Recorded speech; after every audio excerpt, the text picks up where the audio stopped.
C'est toujours un plaisir de vous retrouver sur Médian, soyez les bienvenus.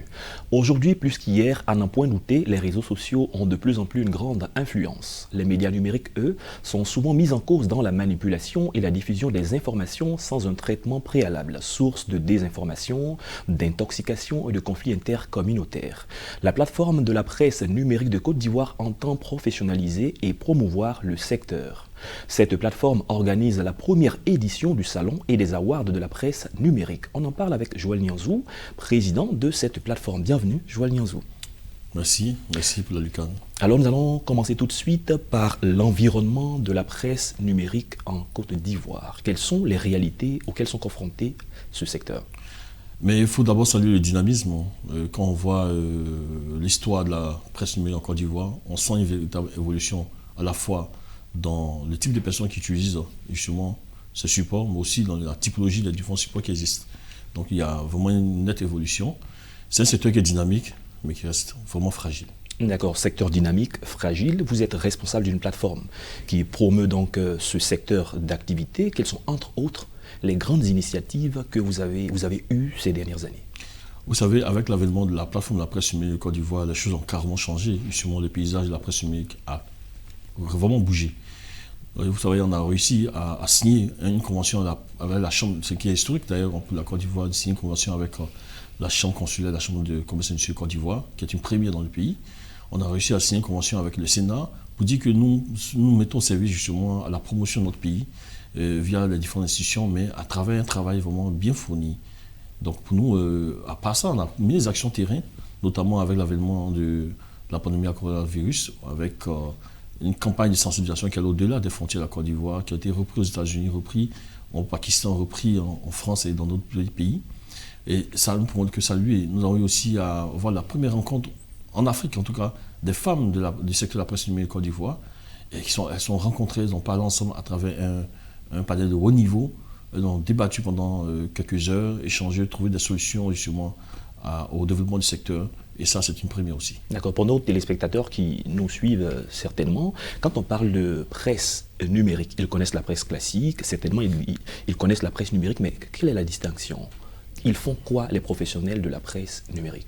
Alors, à la différence de la presse classique, qui sont des papiers, des supports visibles, soit des journaux, des magazines, ou bien la presse classique qui via la télévision que tout le monde connaît, ou bien la radio. Ou autre ça. Mais ici, on part sur de nouveaux outils digitaux qui peuvent être des applications, des sites internet, donc en utilisant l'internet bien sûr. Mais bien plus, à travers cette diffusion, ce support, il y a des outils qu'ils utilisent aussi. Donc ils se professionnalisent dans ce type d'outils pour pouvoir rendre qualitatif bien sûr ce travail-là sur leurs différents supports numériques. Et vous avez une initiative, c'est le premier salon et les awards de la presse numérique de Côte d'Ivoire. Parlons du salon. Il y a plusieurs salons qui existent en Côte d'Ivoire. Pourquoi un salon dédié à la presse numérique ? Qu'est-ce qu'on y fera ? Alors, moi quand j'écoutais votre introduction, je me dis que le salon est bienvenu parce qu'il faut découvrir notre monde. Il y a trop de choses qui se disent. On pense que la presse numérique véhicule que des fausses nouvelles. Non, c'est pas que ça. Il y a ça vraiment, il y a ça aussi, mais on fait un travail colossal derrière. Et c'est vrai qu'avec l'avènement des réseaux sociaux, c'est plus facile de le dire ainsi, mais en réalité, pour nous, il était important. Ça fait quand même plus de 20 ans que le secteur existe. Il fallait qu'on crée ce salon-là pour que le monde, les différents partenaires et les populations puissent découvrir véritablement ce monde, qui est un monde de professionnels, de sachants, des personnes qui sont conscientes vraiment de leur responsabilité de donner l'information comme il faut. Donc ce sont des chefs d'entreprise aussi qu'il faut découvrir derrière, des managers, des personnes qui participent aussi au développement de nos communautés. Donc ce secteur-là n'est pas vraiment connu parce qu'on entend presse numérique, on a une idée simpliste de l'utilisation du net, mais derrière c'est un gros travail parce qu'il y a des non seulement des journalistes professionnels, mais il y a des blogueurs, il y a des webmasters, il y a des développeurs, il y a des community managers, il y a des reporters, il y a tout un monde qui crée cette rédaction web.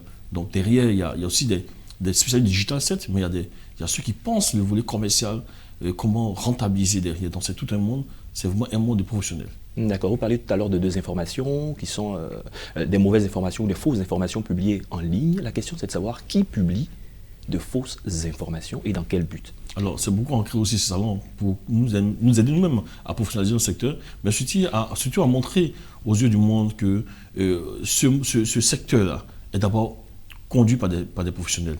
Et puis, je vous ai parlé de fragilité au niveau de ce secteur, c'est d'estiper vraiment ce secteur ceux qui se substituent justement comme étant des journalistes ou bien des professionnels de médias qui sont dans le secteur. Donc, ça vous fait la différence. Donc, ceux qui sont présents, ce sont des sachants qui vont exposer, présenter leurs travaux, mais en même temps, ce sera un cadre aussi d'apprentissage pour certains. Donc, pour nous, c'est important qu'à travers ce salon-là, on puisse découvrir véritablement qui fait quoi et à quel moment on fait quoi.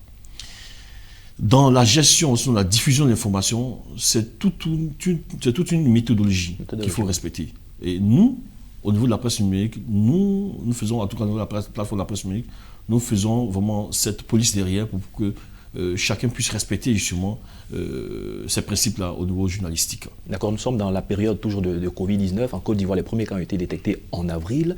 Il y a eu des fake news, il y a eu vraiment des fausses informations qui ont apeuré les lecteurs, la population. Qu'est-ce que la PNCI fait quand il y a de fausses nouvelles? Alors, on a eu deux types d'actions au niveau de cette pandémie. La première action, c'était justement de faire une campagne de sensibilisation contre les fausses informations. Donc à travers des visuels bien définis, qui ont été repris, comme je disais. Et puis la seconde campagne, c'est la campagne pour le respect des gestes d'hygiène. Alors, qu'est-ce qu'on a fait? Au niveau de la plateforme de la presse numérique, on a créé justement une commission entièrement dédiée au fact-checking, qui est très dynamique, et cette commission qui permet justement de pouvoir fact-checker, justement, détecter ce qui n'est pas bon. Mais surtout, sensibiliser, mais aussi former. Former à cet outil, parce qu'il y a des outils justement pour pouvoir fact-checker et former les différentes personnes qui ne sont pas forcément des journalistes pour pouvoir détecter ce qui est mauvais, ce qui est bon, ou bien si cette image ne respecte pas vraiment. Donc c'est ce qu'on fait derrière. Mais derrière, on va aller plus loin parce qu'on a que, c'est incroyable, là, cette plateforme, cette dynamique, on a comme l'impression qu'on est là depuis 20 ans. Mais en réalité, on est là que ça fait que moins de 1 an. Mais à cause de l'expérience de chacun d'entre nous, on ne fait que booster les choses. C'est pourquoi, d'ailleurs, on est en train de mener une action justement pour les rédactions juste après le salon. Ce sera d'implémenter au niveau de chaque rédaction un petit service de fact-checking. D'accord. À côté du salon, il y a les awards. Quel est l'objectif de ces awards? Nous sommes arrivés à un moment de la vie où on a vu que les différents types de médias ont changé. On est parti du site internet simple d'information, aujourd'hui des applications.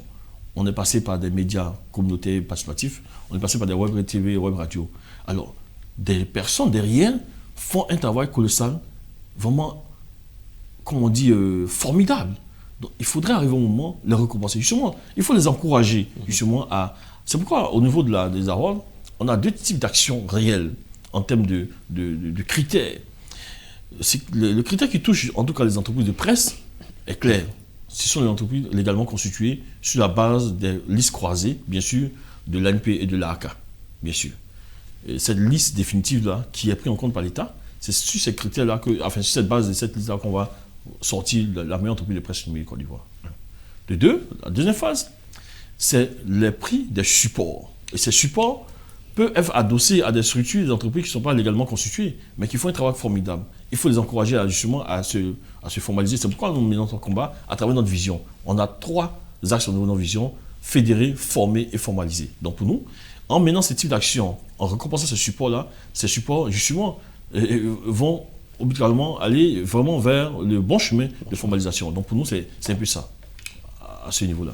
D'accord, nous sommes en train d'aller vers la fin de l'émission. On dira même que nous sommes à la fin. Je vais profiter de l'occasion pour vous dire merci d'avoir accepté de répondre à nos questions. Je rappelle que vous êtes Joël Nianzou, le président de la PNCI, qui est la plateforme de la presse numérique de Côte d'Ivoire. Avec vous, nous avons parlé des awards et du salon qu'organise la PNCI. Et je crois que c'est le 18 décembre. Alors c'est le 18 décembre, mais si vous me permettez... En 10 secondes. En 10 secondes, si vous me permettez, à ce niveau-là, nous invitons justement tous ceux qui peuvent vraiment être présents à cet événement pour pouvoir découvrir ce monde. La presse est un partenaire idéal. Merci. Merci Joël Nianzou. C'est la fin de cette émission. Merci à tous de l'avoir suivi. Bonne suite de nos programmes.